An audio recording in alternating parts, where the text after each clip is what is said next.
All right. Good morning, good afternoon, good evening, depending on where and when you are joining us. I am your host, Katie Milton Jordan, and we are going to jump into workshop 2 of the AI action class for the Let Them Theory by Mel Robbins. So, as we jump into this, let's take a look at what we're covering in each one of these AI action classes. This is workshop 2 of a 4-part series. In workshop 1, we took a look at the physics of release and control.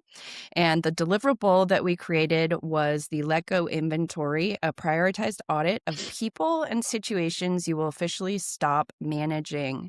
That workshop has been recorded and is saved on YouTube along with the prompt. So if you want to catch that replay, let me know and I can direct you to where to find those resources. But today we're taking a look at the emotional fortress, where the goal is to build internal boundaries and tools to survive the anxiety gap of letting go. So the key topics we will cover are boundary shields versus walls, handling emotional triggers, self-soothing in real time, the silence technique. And the deliverable that we will create in our work today is the Trigger Response Toolkit, which is a customized 3-step protocol to stay calm when you feel the urge to control. In our next workshop 3, we will be taking a look at agency and assertive neutrality. And in workshop 4, we will be taking a look at mastering lasting peace. So I hope you guys will be able to join us for those other workshops in this series, but if not, they will be recorded and the replays will be posted to YouTube. As we get into this, let's talk a little bit about what is an AI action class, because this may be a new concept for many of us. And what we actually believe we have done is we believe that we have cracked the code on education, personalized and customized education at scale, because we can now take any business book or any personal development book and we can combine it with an AI action class. So this is kind of a modern spin on a book summary service, right? But it's infused with AI, as you guys are going to see today. We're taking AI workflows to learn the concepts in the book, gain increased AI fluency, and also create a deliverable that is valuable to us in our life and or business. So on the screen, you can see the agenda for the AI action class. At the beginning of the call, we take some time to go through the introductory materials. We spend a few minutes learning about the AI action class container itself, as well as the concepts in the book. Everybody will be provided with an AI workflow that they can use to apply to their own life and business. So there will be time for independent application. And then we come together at the end of the call in community to share our insights and feedback. Now, there are 2 ways that you can approach this AI action class. The first way is you can actually run the workflow the same time that I'm running the workflow on the screen. I'm going to illustrate all of this for you, so you're welcome to do the work along with me as we work through this, or you're welcome to watch the AI action class and get through the entire demo and then go ahead and apply it independently. I trust your guys' judgment. You know what kind of learners you are, so choose the path that fits you best. So on the right-hand side of the screen, you're going to see what we call an AI workflow. And to some people, it might look like a long prompt. And it is, in fact, a long prompt, but a long prompt is not an AI workflow. So there are some similarities and differences that I want to point out to you as we work with this workflow. So one thing that is unique about the AI workflows that we work with is that you can see that there are different steps in the workflow. There's step 1, step 2, step 3, step 4, step 5. Now, these steps run one at a time, and the subsequent steps will change dynamically based on the context that you give the AI. So that is one thing that is unique about an AI workflow. The next thing that's unique about an AI workflow is that we build in some guardrails into the AI workflow so that the AI doesn't pull you off down a rabbit trail saying, do you want me to generate the following list of deliverables? The AI workflow that we work with helps keep the AI on track, and it doesn't get distracted by shiny objects.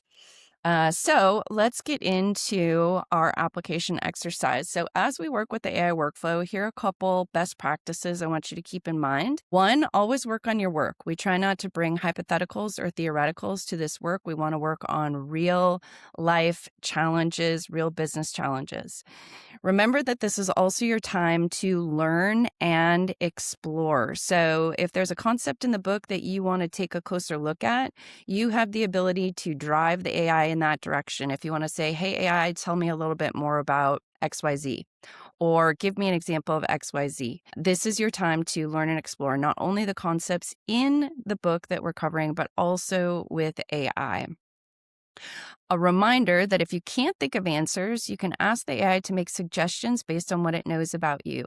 And I will illustrate that in today's session so that you have a couple ideas of how you might want to apply that on your own.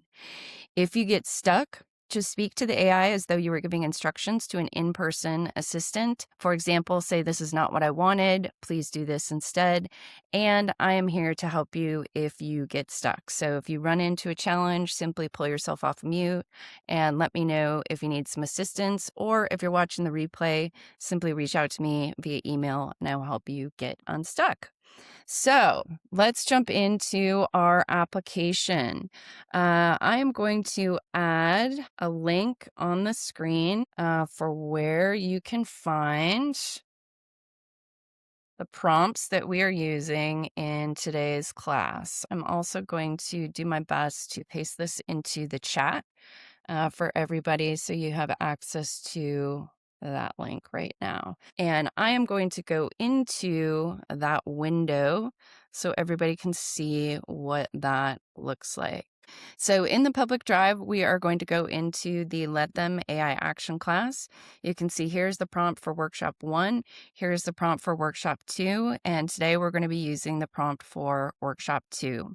And as we take a look at this prompt, I always encourage people to read the introductory paragraph so that we have some context for what we're going to be doing in this workflow.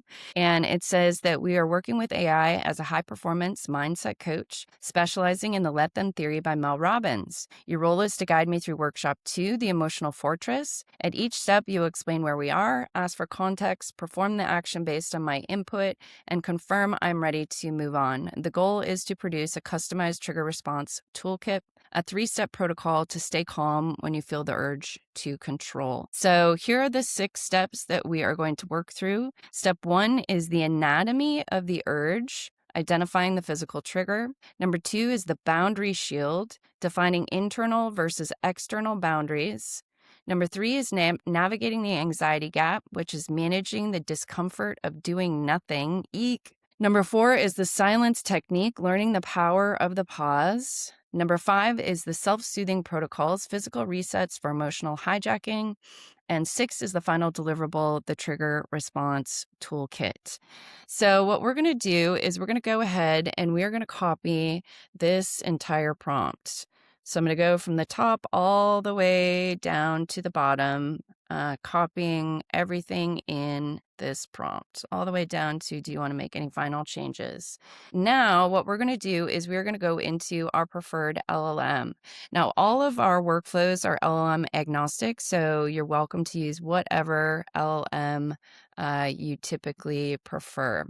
I'm going to jump into ChatGPT this morning and confirm that you guys can see ChatGPT on the screen. Looks like you can. So what we want to do is we want to put this workflow in here, and you can see right here it says run this workflow step by step. So this is an important instruction to let the AI know that we don't want it to get ahead of us, right? We're going to work with the AI just step by step through each one of these questions. And that's also what allows us to get the AI to dynamically change its responses based on the information that we give it. So here we are. We're going to build your trigger response toolkit. And here are the 6 steps that we're going to walk through together. And before we start, it says, would you like a quick explanation of why letting them feels physically painful at first? or jump straight into step one. And this is an important thing to add, because when you are attempting to learn the information in the book that we are working with, it can be really helpful to ask for this summary. So yes, I want AI to give me the meta education about what I should be taking away educationally from today's workshop. So here's the short science-backed reason why letting them feels physically painful. When you try not to control, your nervous system interprets it as danger. Control has become your safety strategy. So when you don't intervene, your body thinks we are losing protection. This could threaten connection, respect, and stability. And this is really resonating for me. So I agree. This nails it. Your brain releases stress hormones. Your body goes into fight or flight. That's why it feels like a tight chest, jaw clenching, heat in your face, urge to interrupt, mental spiraling. Nothing is actually wrong. Your body just hasn't learned a new safety pattern yet. So this workshop is going to teach our nervous system we can stay safe even when we don't step in. You're not weak for struggling. You are rewiring a survival reflex. So in step one, we move right into the anatomy of the urge. We're identifying your personal physical signal the moment control activates in your body. Why this matters? You can't interrupt a pattern you can't feel. So think of a recent moment when someone made a choice you disagreed with, someone did something wrong, you wanted to fix, advise, correct, or step in. Right at that moment, what happens in your body? Describe the first sensation you notice. So you guys are going to answer this question differently than I will, and that's okay. So go ahead and answer it with the AI, or simply make some notes if you're doing this after the demonstration. But for me, sometimes this is an eye roll, or my stomach drops out. Let's say that. Just give it one brief sentence. For example, gosh, there was a great example this morning. My husband said something over breakfast, and I felt compelled to jump in and do something and control the situation. And I was really proud of myself because I just kept my mouth shut. I was like, yeah, there are some things I just don't need to have an opinion on, right? Like, good for me. I patted myself on the back. So your primary physical trigger signal was an eye roll or stomach drop. This tells me your body reacts in two ways, right? Eye roll, fast, reflexive judgment release, right? That is true. As much as I'd like to say I'm not judgy, my body is. So your brain is saying this is wrong. Stomach drop, a threat response. Loss of control feels unsafe, like something bad is about to happen. Translation, your nervous system fires before your logic brain can catch up. This is an attitude, it's pattern protection. So quick check-in, does this feel accurate? And I'm going to say, yes, it does feel accurate. And we are going to move on to the boundary shield. Now we're building your shield, not to block people, but to protect your energy. In Let Them theory, a boundary is not something you use to control others. It is something you use to govern yourself. We're about to draw your line of agency. What's your business? What's their business? Give me one specific situation where you usually feel the urge to step in. Who, what happens, why does it trigger you? Once you share, I'll map your line of agency. Now, here's where I'm going to illustrate an interesting hack where we can ask the AI to make some suggestions. Now, if you really knew me, you would know that ChatGPT has been my right hand for all of 2025. It knows me very well. So I'm going to say answer these cues based on what you know about me. The other thing that's really interesting with AI is that AI is actually really very good at creating the first iteration. In fact, it's better at creating the first iteration than humans are. Where humans excel is on editing. So I have just moved this heavy lift onto AI saying, answer these questions based on what you know about me, and then I'll tell you if you're right or not. So here I am. I'm going to edit this. You're likely scenario based on you. You're mentoring Joel, who's my husband, leading inside Ernest Sands or your AI programs. You see a decision that you know will cost time or money, someone not using AI the way you taught, a process being done manually, a missed opportunity, an inefficiency that feels painful to watch, right? why it triggers you, because you can see the outcome before it happens. Your brain runs this simulation instantly. This will blow up. We've already solved this. This is unnecessary struggle. So your body fires the eye roll, stomach drop, and the urge to intervene. So your line of agency, what AI is suggesting for me, your business, what's inside my control is how I respond, whether you offer advice only if asked, your tone, your patience, your emotional regulation, modeling calm leadership, and protecting your energy. Their business, their pace of learning, their mistakes, their resistance, their decision-making process, whether they follow your system when they get it, and how they experience consequences. So I can guide, I cannot steer. So does seeing this line help clarify where your shield needs to be? If yes, we're going to move on to step 3. And I am going to say yes, and I'm going to, a mantra that I've been repeating since we did workshop 1 in the Let Them theory is let them struggle. Let them struggle, right? This has been what's been helping me bite my tongue and hold my line and not jump in where it's not something within my control. So let them struggle. That's leadership, not abandonment. You're doing this with strength, not withdrawal. I love it when AI is like my encourager. So navigating the anxiety gap. This is the hardest part of Let Them. The anxiety gap is the space between when you don't step in and when your nervous system finally settles. Yes, that anxiety gap is so real. This is where your brain tries to scare you back into control. True. The struggle is real. When you let someone struggle, instead of fixing it, what scary thoughts show up? This is going to blow up. This will make it worse. This will cost us money. They'll never learn. I look like a bad leader. I should stop this. All of the above, right? I'm going to say all of the above, right? It can be painful to feel like you're the cleanup department, right?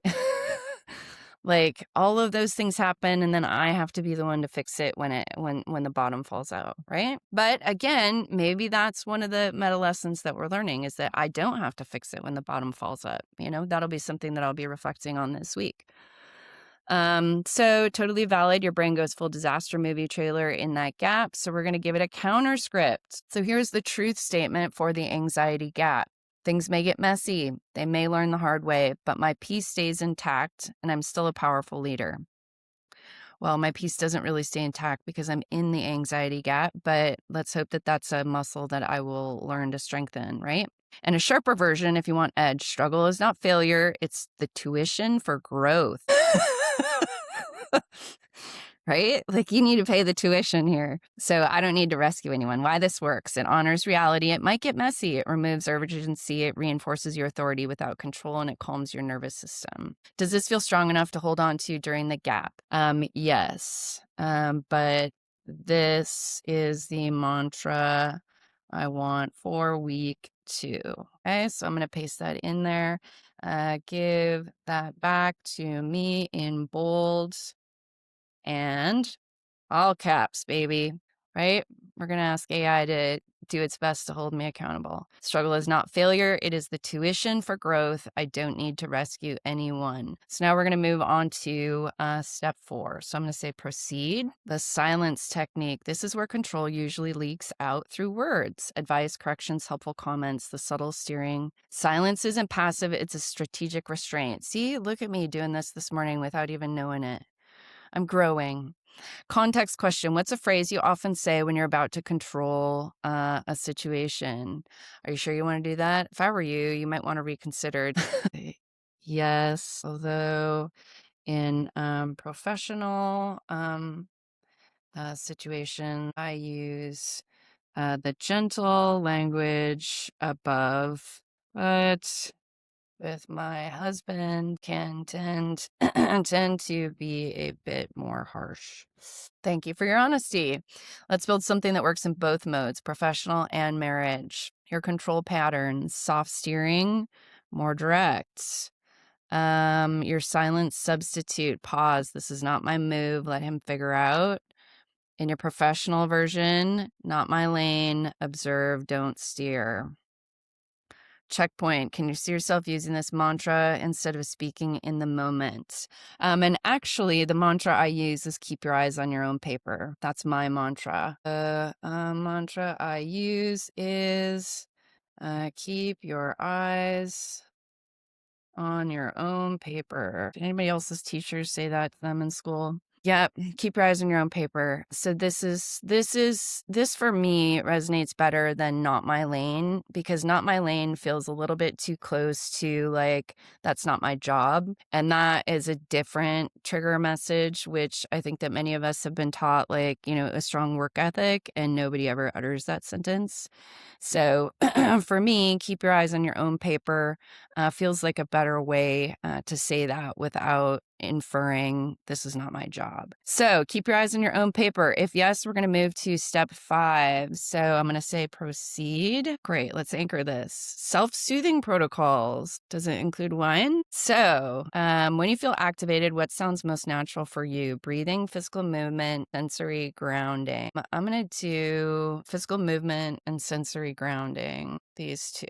So again, I can just copy and paste the suggestions that AI has already given me instead of having to, reinvent the mousetrap, right? We're trying to make this as easy lift as possible, especially when we're doing emotionally triggering subjects like the let them theory is addressing. So your 60-second emergency reset, the moment you feel the eye roll and the stomach drop, move, stand up, physically step away from the situation, shake out your hands and shoulders, literally flick the tension off. A cold reset, run cold water over your wrists. Ooh, that's a new one for me. Hold something cold, a can, a glass, a stone. This tells your nervous system we are here, we are safe. It's interesting that cold would do that. So here is okay, checkpoint. Here is where I'm actually going to go deeper into the concepts in the book, right? I'm going to illustrate for you how we can engage with the material on a more personal or customized level. Tell me more about the science behind the cold reset. I want to illustrate for you guys how we can go deeper into the content of the book for our own customized learning. But before I do that, I want to make sure that I know what step we are on. Our 60-second emergency reset. Okay, so we are on step 5, and we've got one more step before we complete this. But now I'm going deeper into the education in the book. So cold reset isn't woo, it's neuroscience. Here's what's actually happening in your body. You activate the diving reflex. When cold water hits your skin, your brain thinks we just entered cold water. Instant response, your heart rate slows, breathing deepens, blood pressure drops. This is an automatic survival reflex. You don't have to try to calm down, right? So this is probably why people do ice baths. You stimulate the vagus nerve. The vagus nerve is your body's calm switch. Cold exposure sends signals to the brain, shifts you out of fight or flight, activates the parasympathetic nervous system, rest and regulate mode, and your body stops preparing for battle. You interrupt the amygdala hijack. Okay. Cold sensation gives your brain a new sensory priority, pulls attention away from threat loops. Right. Okay. You regain executive control. Excellent. It lowers stress hormones fast. And why wrists work so well is because they have lots of blood vessels, temperature-sensitive receptors. Cooling them changes your core state quickly without shocking your system. It's a high-impact shortcut. So you're not trying to calm down, you're changing your physiology. So I really like this, and I will be experimenting with this week. And so here's a real-life example of something that I've just learned that I didn't know before. Great. Let's proceed to the next step. And again, using this workflow, you can see that AI is not pulling me down a rabbit trail to create something that isn't already outlined in this workflow. It's keeping us on task. So final deliverable, here is our Trigger Response Toolkit, your emotional fortress fully built. This is your personal protocol for staying calm when the urge to control shows up. So we've talked about our physical triggers. This is our early warning system. Here's our shield, your line of agency. What is my business? What is their business? What's on my paper? What's on their paper? I can guide, I cannot steer, let them struggle. So struggle is not failure, it is the tuition for growth. I don't need to rescue anyone. Keep your eyes on your own paper is the silence technique. And the reset, Right? We shake it off. We do a cold reset, and your 3-step field version. Use this anytime, anywhere. Notice, remind, reset. Right? So this could be, I could copy this text and place it on a sticky note on my desktop, or write it on an actual Post-it note and put it somewhere that I can see it regularly, on my mirror, for example. But so now this is where we get to take the output and put it somewhere that we can incorporate it into our life. So you've built an emotional fortress, not walls, and self-trust. We have awareness, boundaries, regulation, leadership, restraint. That's elite level emotional intelligence. So this concludes workshop 2. Do you want to make any final changes or refinements? And I do not. I feel good about workshop 2. But what I'm going to do is I'm going to bring us back into our presentation quickly so we can check in on the rest of our agenda, and then we're going to come back in community and do some sharing. Okay, let's do this. My screen sharing does not seem to be working right now. So what I'm going to do instead of that is let's share some feedback. I saw that Nicole made a couple comments here in the chat. Nicole, now that this is your first AI action class, do you want to pull yourself off of mute and share some insights and feedback? Yeah, no, I mean, it's just like I've done work like this before, but I love seeing the way that we're kind of going through this. It's one of those things where you're trying to process, but I'm also listening to what you're doing because you're going through it and you know the process better. So it was interesting. Just like I threw in there, like I'm an Enneagram 1, and so like I'm a professional woman. I am well aware of my shortcomings. So it was one of those things where I'm like, well, let me put this in here, and it was the fact that it's like efficiency is not a moral emergency. It's like, Yeah. yeah, you're right. Like, I don't have to make a comment when we're in the ski line and people don't know how to merge or count to 6. I mean, it's just like, seriously, it's a 4 or a 6. This is not that complicated. But you know what? As my husband keeps telling, it's like, it's not your problem. Like, seriously, you could take a job and be a lift operator, but I don't feel like that's the best use of your skills. So it's like, okay, let it go. The dishes can be done wrong, things like that. It's not a moral emergency. So I was like, oh, yeah, that hurt. But it's like, yeah, that probably would be a lot more functional in my life if I didn't do this to myself. That's a really good mantra. Efficiency is not a moral emergency. That resonates for me too. Like, I'm a big efficiency person, and when I see things that are inefficient, I'm like, "Oh, oh, oh, no, no, no, no, no, no, no. We gotta, we We can fix this. I gotta get all up in the middle of that." Yeah. It's what I do for a living. I mean, help people be more efficient. Yep, exactly. It's tough to bite our tongue in those situations. Donna, how about you? How did this workshop land for you? Actually never done anything like this before. Like I hadn't even really used AI until the flood relief efforts. That was my very first introduction to Wow. it. So this is really exciting to see how much you can do with it. I like the way that it gives you both the opportunity to go in it deeper individually because I tend to I started trying to work along with you and then I'm like, oh nope, I really feel like I need to pay attention because I need a little processing time to dig into my own answers. And then Hmm. I like how it gives you both the opportunity to work on it individually, but then you can come back with your insights and talk about it as a group. So this was really neat. I was curious how much of the workflow that it provided that you wrote up yourself versus did you have AI write the workflow for the workflow? Yeah, actually, and that is one of the biggest hacks, is that historically, a lot of people would tell you, and this was true in the past, it's no longer true, is that you had to invest your time in becoming a prompt engineer. But with the updates that they've made to AI is the master prompt engineer. You just need to know how to ask it to do the thing. So these prompts I did create, but I did create them with the help of AI. So we have in our education, we teach our students workflow for workflows. And that is one of the ways that we are able to create this customized and personalized education at scale. Very It's cool. pretty cool. Yeah.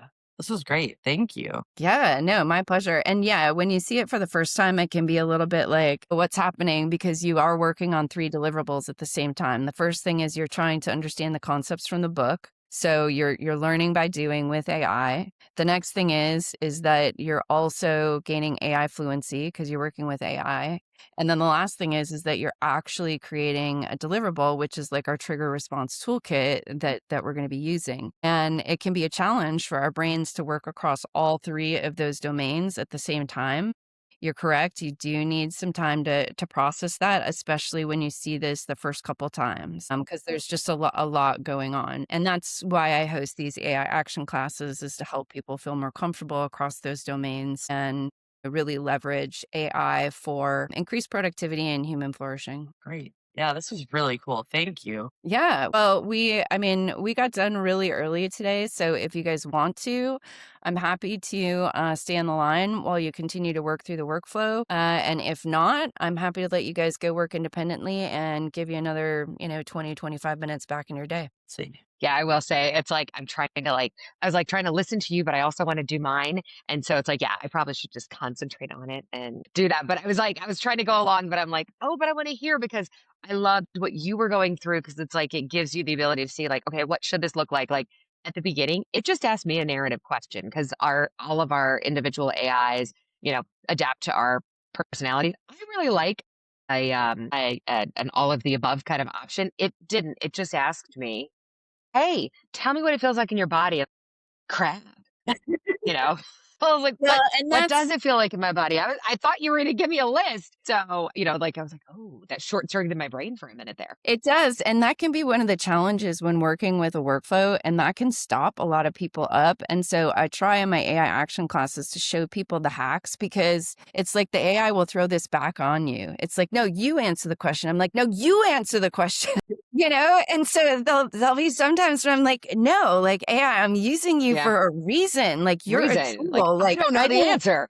I'm like, "Give me some suggestions or answer this based on what you know about me or, what give me some multiple choice." It's like I think that part of AI fluency is learning how to, throw that back on AI. Like, "No, this isn't my hot potato. You take it back." Like, "You Yes. give me some choices." And that's why I try to explain that AI is actually really very good at creating the first iteration of something. It's actually better than humans at creating the first iteration, which is what we're illustrating right here, right now. Like, oh my gosh, I can't think of that answer. And where humans excel is in editing that, asking AI, like, give me an example, give me some choices. And then as human, weak One more Wi Fi. question, You have one Katie. more question? Yeah. Yep.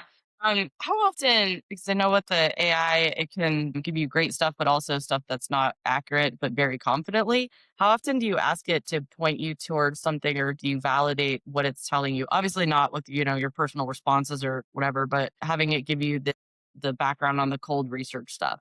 How often do you go dig into that to validate that those things are real? And how do you do that versus just taking it at face value and moving forward?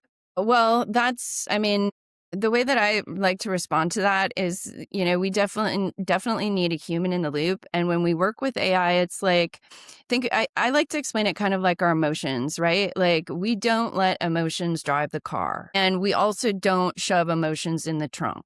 Right. So we do this. We do this. That's what I encourage people to do with AI. Like, okay, AI, you get to be a passenger in the car that I'm driving. And so I don't, throw my critical thinking out the window when I'm working with AI. So when AI gives me an answer that I'm like, I kind of do this to it. Sometimes I'll say, AI, explain your logic or defend your position on this point, Mhm. or I'll push back. And sometimes I'll push back and say, seriously, like, I'll highlight a sentence and be like, this is not true. And AI's like, you're right, that's my fault. And I'm like, stop doing that. But again, we are, as the human in the loop, the humans are the arbiter of quality. So we do need to be looking at AI. Like AI can help us get things done better, faster, and easier, but we don't, throw our head in the trash. Like we need to look at the output it's giving us and be like, does that jive with the reality that I've experienced? Because if it doesn't, you just talk to AI like you would a person. If somebody, came into your house and said, oh my gosh, it's raining cats and dogs, you'd say, what? What makes you think that? More just if So it throws something up that tingles your spidey senses rather than making it a regular practice or anything, using your own background to decide what to fact check and what not. yeah, and the more you work with AI, the more you will develop a trust with AI and learn where AI excels and where AI falls short. Because it will always act like an overconfident toddler and tell you, yeah, I can generate that 28-page report. And you're like, Yeah. no, you and do like prove No, it. you Like, can't. yeah, See you fall down before. Like, trust me, you're still working on stairs, kid. you Sorry. know. So yeah, that's what I would encourage. But every situation is unique. So definitely don't, leave your brain at the door. Bring it into every session that you're working with AI. When your spidey senses go off, ask it to explain it or say, cite your sources, you know? I mean, I had AI yesterday ask me, I don't know what it was I was doing. I was doing something and it was like, tell me more about this information. I was like, actually, no, you have the powers of being able to search the web. Go get the information. Okay. So yeah, you definitely need to drive the car. There's some assertiveness that comes with working with AI. Okay. Great. Excellent. Well, I feel like this was a really engaging workshop today. I got a lot out of it. I hope you guys did too. And I hope to see you guys for workshop 3. If not, the replay will come out via email. Sounds great. Thank you very much. This was a great experience. And I like, sorry I had to miss last week. I was skiing. Good on you. You know, Good on it you. was a thing. Yeah. So great. Well, nice Well, to see you and enjoy. have a great week, ladies. Thank you very much. This was great. All right. Thanks. Bye-bye. Bye. Bye.